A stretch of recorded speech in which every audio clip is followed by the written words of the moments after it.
son of a bitch.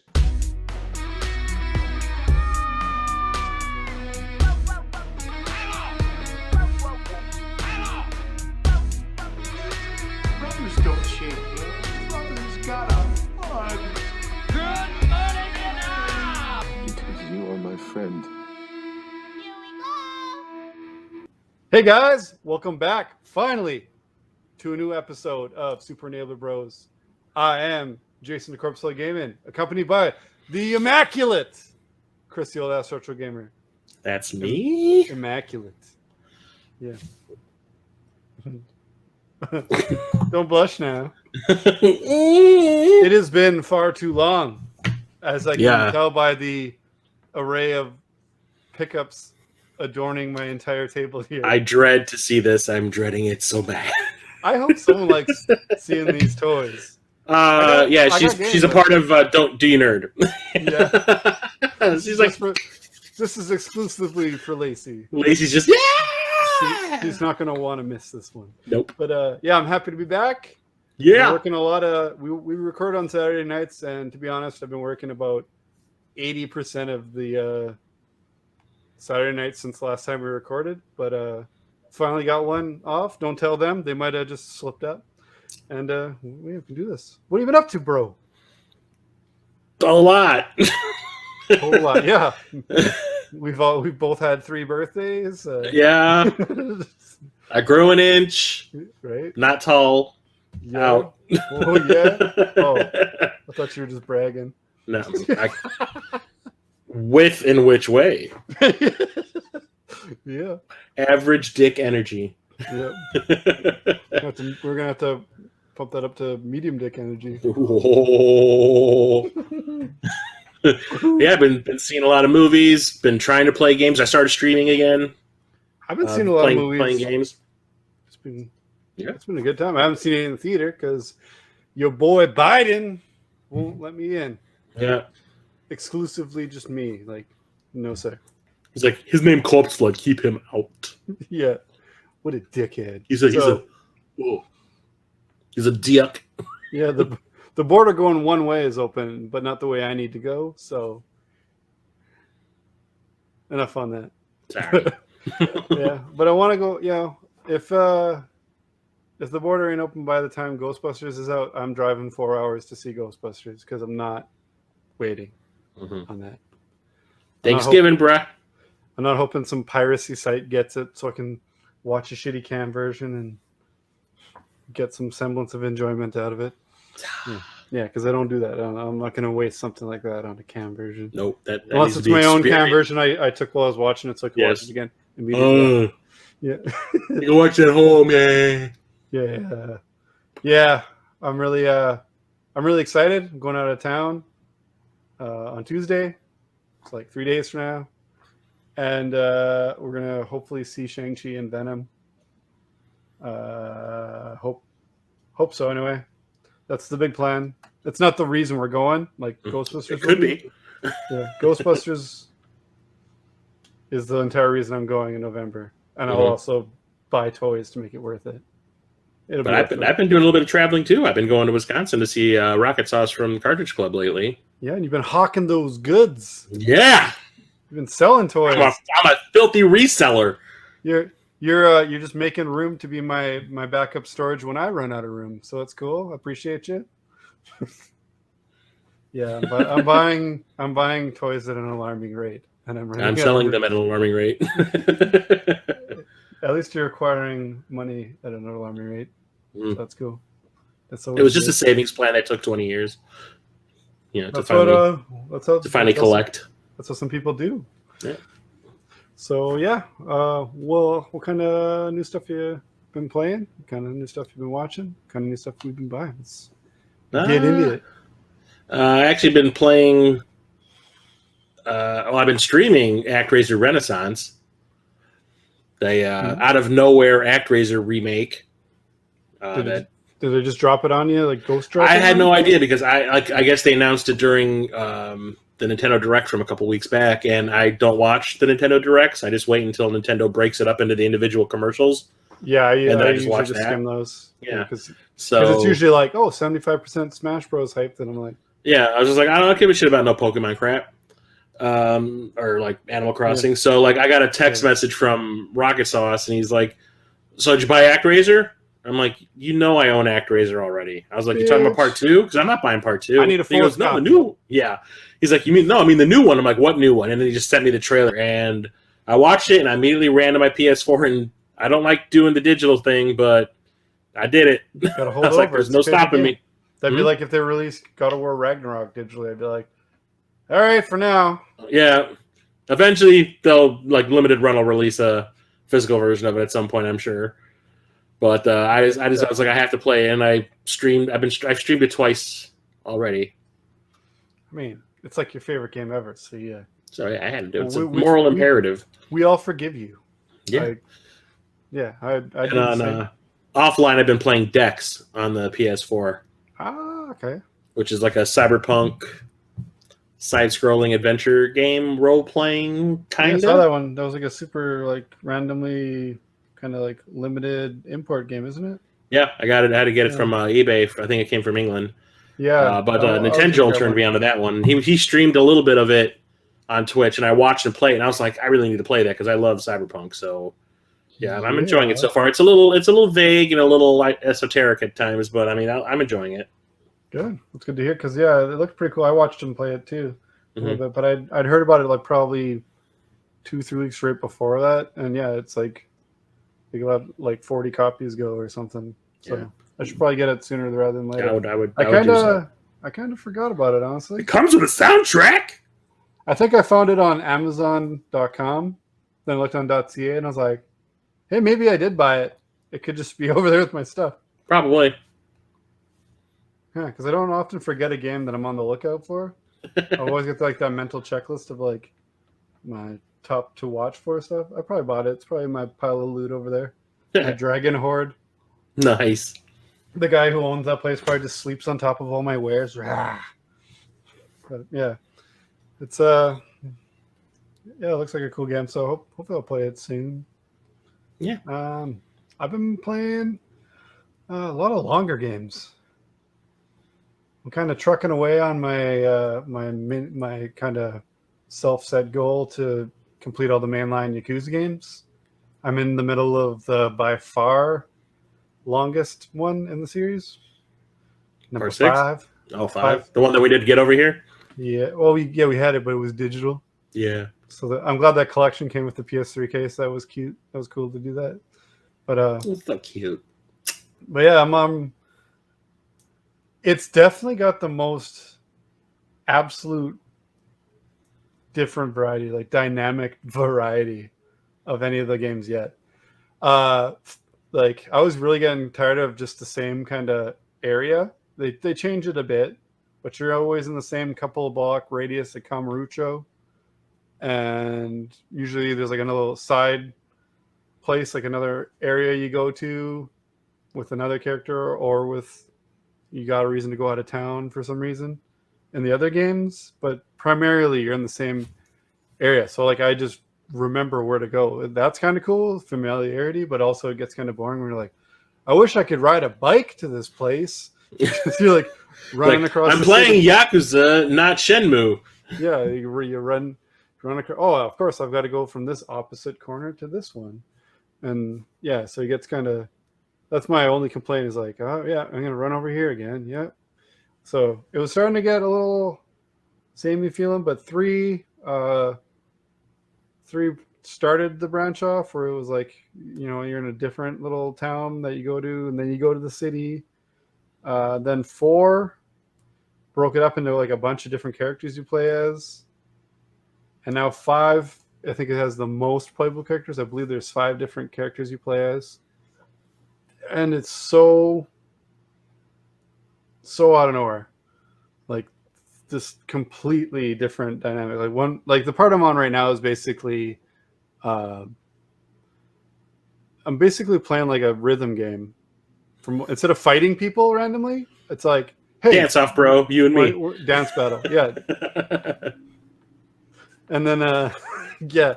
And then like I go from like literally within an hour, fist fighting a gigantic bear and winning.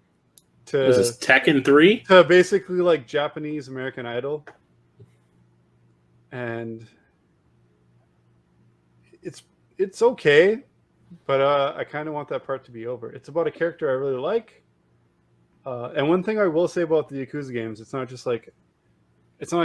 doesn't have a sequel feel like all the other other kinds of games. Like you're like, yeah, it's what they do next. Like there's so much like subtle little callbacks. Like it's so like intricately woven together. Like shit that they don't really even explain. They'll like show like a 2-second flashback, and you're like, if you haven't played it, you don't know. Like it's like one of those games like you have to play these in order, or just shrug off a lot of whatever that was and just keep playing. But yeah, the most amount of side shit, the most amount of just different. Yeah, it's good for the most part. But the rhythm stuff at like 4 a.m. when I started it was not the best. I was not expecting to be playing Parappa the Rapper. Basically. And then on top of that, a lot of the time it's the same song because this girl's becoming a pop star. Ooh. So you're like... You're playing Stars Born, the video game. Yeah, it's... I wish it was Rockstar. I could be Mark Wahlberg. But, yeah. You got the touch! Yeah, it was... yeah, it's pretty good. But that's what I've been playing a lot of. Before that, I've been playing a lot of Scarlet Nexus, which is a really cool RPG. But it's one of those ones where like you play through it, and you got to play through it as there's 2 characters to play as, and to get the full story. Like you get most of the story playing through one, but then there's kind of like, it's interesting enough that I'm intending to go through. I'm really getting sick of people doing that. I really am. As long as it, like I started probably like the night I beat it, I had about an hour and a half, and I was like, I'm not going to start something else now. I'll just start the other characters. And the way it started was super interesting. I think it's going to be worth it. That's why I'm actually intending to do it, because if it was just like, it's more like a Resident Evil 2 type deal than like a... so it's not like an 80-hour game you got to play through again. No, it was pretty long. I think it was 25 hours. But I think the second playthrough would be kind of like faster because there'd be stuff you don't have to learn. There'd be stuff like, I assume different areas, but like you can do as much or as little as you want. Kind of like Yakuza, where you could just run through the story on Yakuza and it's only like a 20-hour game, or you could like take your time like I did with Zero, and it was like 120 hours. I was like, what all can I do? So it's one of those. I really enjoyed it. It was supposed to be my holdover game I pre-ordered the Tales of Arise Collector's Edition. I know you're sick to death of hearing it, but I need to explain. This again? Today it's been out a month. Pre-ordered it, and here it is. Yeah, I don't have it. They did kind of a bro move where they're like, oh, if you don't get it the day it comes out, we'll send you a code to hold you over in the meantime. And I'm like, no, I'm going to hold out for the very expensive disc that I paid for. Because I'm not going to be like, oh, yeah, I beat that a month ago. And it just goes right on the shelf because that'll feel like more of a waste of money. Yeah. So I'm actually going to give the code away. Oh, that's part of this episode. So, yeah. Look in the post. When I put the episode up, there's going to be some sort of giveaway shit I'm going to do with it. I've had a long time to think about it, but you'd think I would have thought of a plan by now. But it'll probably just be the usual comment, subscribe, share it, whatever bullshit.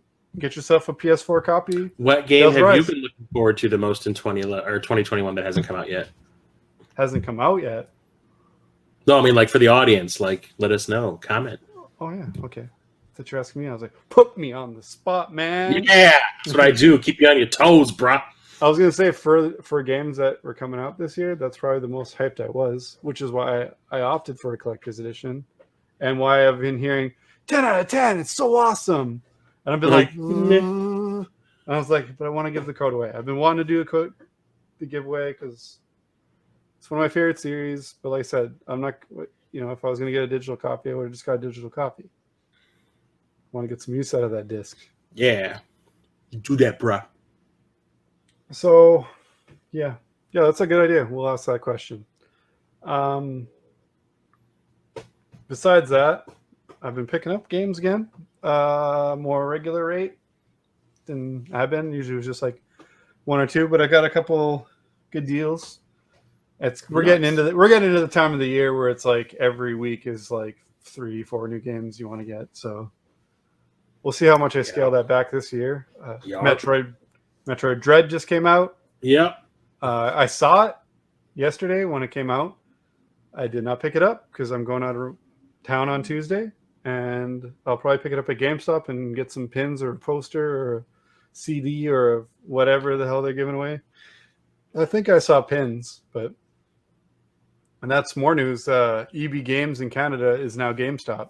So instead of me just saying, like Canadian GameStop, no, it actually officially is GameStop. It's actually Canadian GameStop. Because I knew it was owned by the same company. It's very obvious if you've ever been in a GameStop and you go in an EB Games, you're like, so GameStop by any other name, still GameStop. Yeah. So pretty cool. Hopefully I'll do that. And also, until I'm working nights, I probably won't have time to play it anyway. So it's not a really big rush. Cool. Yeah, I'm gonna pick it up probably next Friday. Yeah, I've been dabbling. I've been kind of like I've been saying the last few episodes. I've been really kind of all over the place with my games when I get to play. Like I'll have like 8 games on the go, and and then I'll finish like 5 games within a day, and then I won't beat another game for a week because you can burn yourself out. I'll be all over the place, right? Like, well, I can't really burn out on a game when I've only I play this for a couple hours and I play this for a couple hours. And, like I've on the go right now, I've got Carrion, I've got Quake, I've got Yakuza 5, like I said. I started Skyward Sword again for Switch. I've got Always, again, we got to talk about that we've been playing a lot together. And got some old games I've been playing, just all over the place. Like I don't usually have this kind of ADD. It's usually like a long game and then a short game is like kind of or like an online game. But yeah, it's just wherever I sit down is where I play. What depends on what game I'm playing. Also been playing games with the kids. So I picked up Lego Dimensions again. We play through that for a couple hours. My daughter has been bugging me forever to play Roblox with her. Like Roblox has all these like sub games that people make, and she's been obsessed. And she's like, "Dad, would you please play this game's called like Piggy?" It's like this. It's basically like really low quality Friday the 13th, Dead by Daylight, where you're like killer. One of the people is the killer, and you got to like get away from them, but you got to like get a key and all this shit. And I immediately didn't like this game because I started playing it, and my character just wouldn't walk. And then I paused in settings. I was like, "Oh, also I need to invert my aim. I don't know what kind of aiming I need to do. I've never played this. I've heard her talk about it at length, but all of a sudden, and then when I backed out of the control, oh, my guy can walk now." And then it turned out I was the bad guy, and I just walked into someone and they died, and I won. It was like, so I'm wicked good at it, but you're a natural, bro. But then the next game started up, and I couldn't walk again. I was like, man, is this game like about sleep paralysis? It's supposed to be like. Are you playing as a sleep paralysis demon? It's like it's called Piggy because it's basically like someone tried to take Peppa Pig and make it creepy. Yeah, don't ask me. Little kids like weird ass shit. They like scary stuff until you try to show them scary stuff, and they're like, "Oh, I don't like scary stuff." Yeah, might as well give her Five Nights at Freddy's. Yeah, if she's they're into that. Never want to go to Showbiz Pizza again. Yeah, they do like Five Nights at Freddy's, so it was like what got them into this. I don't know. I think they just watched someone stream it and then were immediately like, "Woo." check it out. So, and then I backed out. I was like, hey, I'm honestly not having fun. I can't move, so I can't really play. I don't know what's the deal. I thought it was my controller for a minute, and then I backed out. And Don't blame the controller, man. Don't do it. This other game, I immediately backed out. I was just gonna exit out the game and be like, I'm sorry, we can play something else if you want. But I was like, I can't. I'll try it on a tablet or something because she plays it on her phone. Mm-hmm. And so I was like, yeah, maybe I'll try it on my phone or something because I still wanted to play with her even though I had no interest in the game. And then I backed out and I saw this game called Break Every Bone. I'm like, what's that? It was just literally like a Ragdoll. A game where you jump off a cliff and it's basically like a crash mode and break and burnout. Yeah. It was kind of like a, what do they call it? Insurance fraud or something like that in the Saints Row games where you like throw yourself into traffic. But it's basically I've never played those. You just jump off a cliff or something and just try to like do as much damage as you fall. It's pretty fun. All the kids got into that. They're like, I never saw this one. I was like, I don't know what kind of dad I am, but I'm like, now daddy can take a nap. Jump off cliffs and break all your bones. But yeah, so then she was happy because we got to play that game together and my controls worked fine in that. So played that. But besides that, yeah, crazy ADD. And I have been saying it. I really need to get into the VR. Are you about to get dive bombed there? What was that? Was that a subway or is that a plane? No, that's just a plane. Okay. Or the train. Sorry, that was the train. Chicago. Is Astro Train. Chicago. Cool. All right. Get us in some wire. We'll never make it back to Cybertron. So it's been a long time, and we've beat a lot of goddamn games. Well, you have. So we collectively have beaten a lot of games. So what'd you think of your Backlog Roulette? What'd you get last time? And last time I got Call of Duty Finest Hour on the I put down on the PS2. I actually own it on the Xbox, so I ended up having to play it on my 360 because my OG Xbox is not operational at the moment. Bastards. But yeah, my streak continues. Do you like it? Yeah, no. It's like so archaic and like old. Like I've gone back and played old school first person shooters. Like I've gone back and I've played Doom on the PS1 and I've played Power Slave.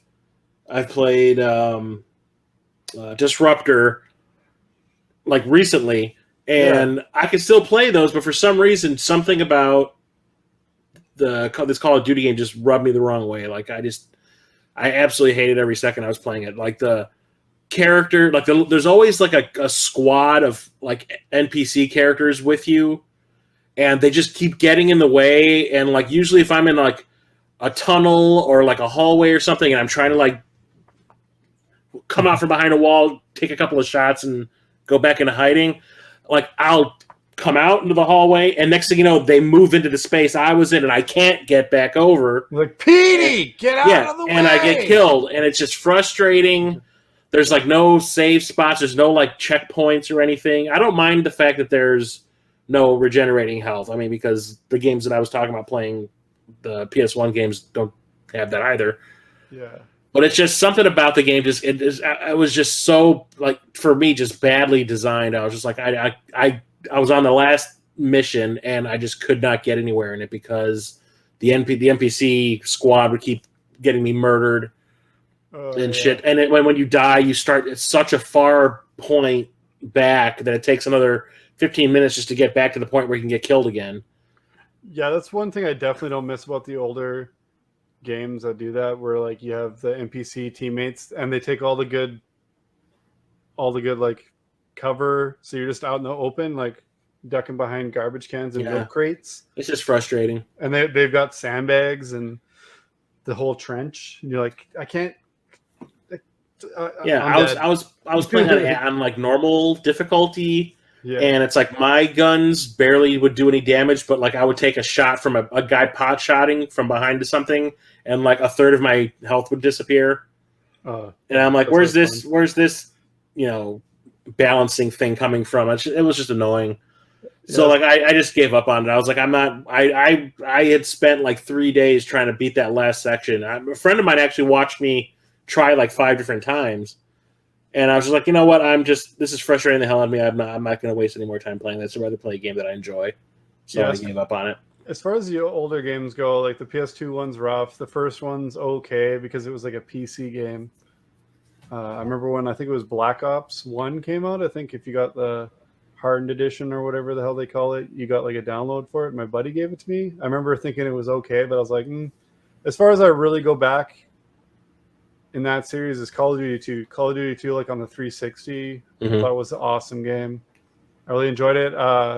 I'm surprised I'm saying that because I got till I think it was like the last level or second last level on Veteran, and then went to play it the next day, and it didn't delete my whole save, but it deleted like 90% of my progress. It's like, you were on the second level, right? No, second last level, asshole. It's like, no, you're second level. Your save got corrupted somehow. You beat but it was the weirdest corrupt, because usually corrupt just means like you can't load it, it's fucked, start over. But I was like, yeah, like second or third. I think I had the second level beat, so I was like, so then I just didn't play it for like a long time. I was like, but I did really enjoy what I did play. So then I went back through it and made it happen, but it was like about a year later. But I really enjoyed that one. But yeah, before that, it was clearly Medal of Honor and Brothers in Arms were the games to go for. Yeah, world. I still enjoy the first Medal of Honor. Well, Underground was good too. Most of the Medal of Honors are pretty solid until like the last gen, where they kind of were like had like an identity crisis. They're like, are we trying to be what we were once better than, or are we? Yeah. Like, hey, how about we reboot it and try to make it like Modern Warfare? Yeah. So that was I bought the first one when they like rebooted it, and it was okay, but you could tell it was like Call of Duty with more problems. Yeah. So that was a sad thing, but I'm not a big Call of Duty guy, but I usually enjoy the campaigns on them. The only one I can say absolutely fuck that was the World at War one. I haven't played that one yet. It was a pain in the ass. It was like, oh, if you step up from behind cover, dead. You go behind cover, all you hear is ting ting ting ting ting ting ting ting ting ting ting ting ting ting ting of like 10 grenades being thrown at you. So before you can even throw them all back, you're dead. And that happened not just a couple of times. Like I can die in a game. I can die a lot. I can die in the same spot even. And especially in Call of Duty games where there's like there's like 3 seconds and you're back in the action near your checkpoint. And that game I like was like, I'm getting through it. I'm just not having fun. Yeah. I was beating it and I'd get through it. I was like, I'm just not liking this game more and more. Like, so I was like, fuck it. And then I just dropped it to like normal or hardcore or whatever and just played through it. And because I think I wanted to try zombies, because that's when the zombies first came out. And I was like, that looks cool as shit. Then it turned out being something I was like, meh. And then everyone else was going crazy for it and trying to get me to play it every time. Now every game has it. Yeah. And I'm like, yeah. There's funner ways to kill zombies as far as I'm concerned. Yeah. But yeah, I just gave up on it. I was like, I'm done with this. I'm wasting my life on this, where I could be playing a game that I enjoy instead. So I just. I'm sorry, man. The roulette has betrayed you again. Honestly, it makes me wonder, like, if I had played it when it had first come out, would I have enjoyed it? It's just one of those things that was making me think that. Yeah, usually games that can be like realize where they're from. Just like when you watch like we were talking before we started recording, or maybe we started recording but didn't start the episode yet. I was talking about Halloween 2. I'm like, it just seems so tame by like standards now, but it's still enjoyable. It's like, that's how I look at games. I'm like, yeah, I can put myself there like when it came out and want to judge it fairly that way. And I'm like, this is a shitty game. You're like, it's 20 years old. Shitty game. You know, like how kids now would basically look at it. Like I can go like, yeah, this this would be cool. Like I can enjoy it from that point of view. But I mean, I still love my retro games. I mean, that's what I'm saying. If I can go back and still enjoy playing, like Disruptor or something like that on the PS1, I'm assuming that I probably would not have liked Call of Duty just because of the way it was designed. yeah, I remember playing that one and not being a huge fan of it. I remember a couple of friends thinking it was pretty cool. And then, 2's where I got into it. And then, 3 was kind of a step back. And then, I didn't really play them until 4. I want to say, I mean, I think I played a couple of them, and I didn't really like get into it until Part 4 came out. Yeah, 4. That's where everyone got into it. And, and then I got tired of hearing about it, so I stopped buying them once I realized I'd buy them, beat the campaign, and my brother would borrow it till the next one came out. But is what it is. Yeah, but they're decent games in their own right. Well, I got Silent motherfucking Hill, and as predicted, I enjoyed it. When I beat it, I don't think I did beat it, because remember I was like kind of like, if I beat it, I don't remember it, and I remember like being really close to the end, like I recognized stuff pretty much up to the end, and then the end was like, I don't remember this shit, so maybe I didn't beat it. So either way, you got one of the weird endings. I beat it now. I got the good ending. No, I mean like back in the day. Oh yeah, maybe. Because I looked it up a little bit after I beat it, and I was like, I don't remember that either. So if I did, it was like when it came out. So yeah, who knows? I've played a lot of games since then, but yeah, being a game I really liked. It was excellent just as I remembered it. Honestly, it didn't even feel like getting used to it again. Tank controls a little bit, but I mean, I played the Onimusha games a couple months ago, so it's not like I was like, I haven't played tank controls since '98, man. It was pretty fresh in my mind, so it wasn't a big thing to adjust to. Like is what it is. It's part of the charm. Yeah. I'm glad the games don't do it anymore as far as that goes. Like if a game does it now, it's kind of a dick move when we got controllable cameras and shit. Yeah. But I liked that period of time for that. It was like the beginning of 3D, and the way they did it was almost like part of the cinematics of it. So I get it. And a lot of people hate on that shit now, and I don't get why. Because I don't know. It's just it was a place and time, and I think it holds up. It holds up better than people give it credit for. So yeah, excellent game. And we'll find out my beats, but cool. I might have played another one. Ooh. Yeah. Cool. We're going to talk about the other downpour. Stuff. We're going to talk about the other stuff we played, or we're going to jump into something else. What do you want to do? Man, I mean, live from Ether. I don't have any games to talk about because I've just been watching movies and stuff. Hey, that's okay.